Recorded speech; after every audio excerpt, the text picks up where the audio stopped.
من قرآن کریم نے پہلے ہی شروع میں ذالکل کتاب کہا تھا. اس کو کتاب، دنیا کی کوئی کتاب ایسی ہے کہ جس کی زبان آپ نہ جانتے ہوں اور کتاب پڑھتے چلے جاتے ہوں؟ کوئی کتاب آپ بتا دیجیے.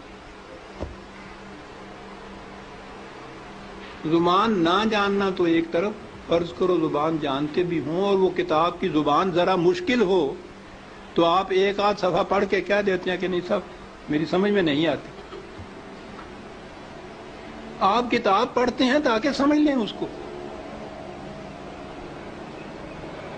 خدا نے بار بار کہا ہے کہ ہم نے اس کو لسان عربی مبین میں واضح طور پر اس کو بیان کیا، لعلکم تعقلون، تاکہ تم سمجھ سکو. کتاب کو اگر سمجھ کے پڑھ لیا جاتا عزیزان من تو نہ ملوکیت باقی رہتی، نہ سرمایہ داری باقی رہتی، نہ مذہبی پیشوائیت باقی رہتی. سازش یہ کی گئی کہ سمجھنے کی بات یہ ہے نہیں، بغیر سمجھنے کے، بغیر مفہوم جاننے کے ان کے الفاظ کا دہرا دینا جو ہے اس سے نیکیاں مل جاتی. ایسا چکر دیا کہ کتاب کا سمجھنا جو تھا، سمجھنا کتاب کا بے معنی ہو گیا. بغیر سمجھے ہوئے اس کے الفاظ کا دہرا دینا عین مقصود یہ رہ گیا.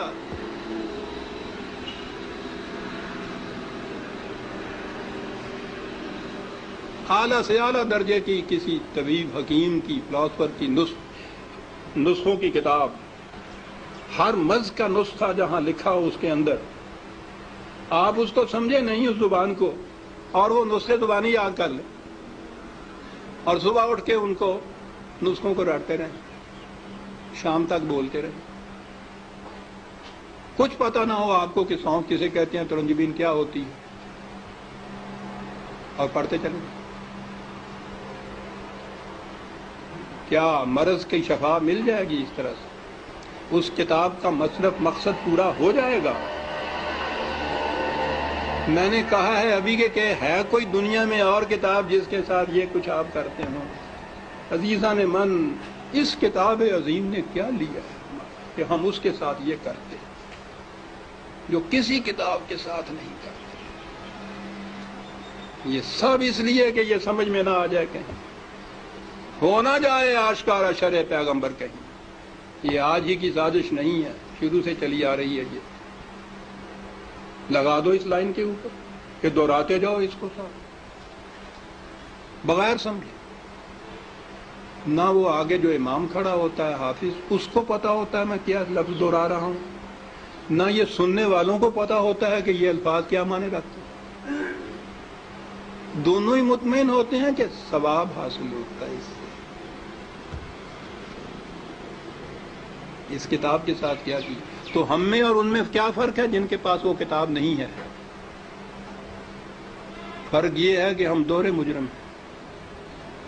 ہے بھی کتاب، اور کتاب کو اتنا، اس کو پڑھنا تو کہیں گے نہیں، پڑھنا تو پھر بھی وہ ناظرہ پڑھا جاتا ہے جو دہراتے ہیں.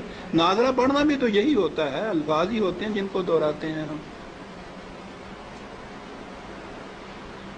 یہ کتاب ہدایت تھی، یہ وہ نقشے اس میں دیے ہوئے تھے کہ فلاں دوراہے پہ پہنچو تو دائیں کی طرف مڑ جاؤ تو اس طرف جاؤ گے، بائیں کی طرف کا راستہ اس طرف چلا جائے گا. نہیں سمجھتے اس کو. ہر مرض کی شفا تھی اس میں، دہرائے چلے جا رہے. یہ ایک پورا ریلا حفاظ جسے کہتے ہیں، صرف حفظ کیا ہوا کچھ معنی نہیں جانتے. اسی میں وہ پھر قاری آ جاتے ہیں، حفظ بھی کیا ہے، پڑھتے بھی ہیں، پھر قرأت کے ساتھ گا گا کے پڑھا جاتا ہے.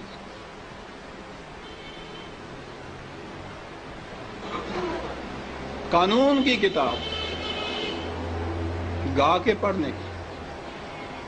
قرآن میں یہ لکھا ہوا ہے کہ چوری کرنے والا عورت ہو، چوری کرنے والی ہو، جرم کے عوض میں اس کے ساتھ یہ سزا اس کو دو. اب اس کو آپ گاتے چلے جائیے قانون کو.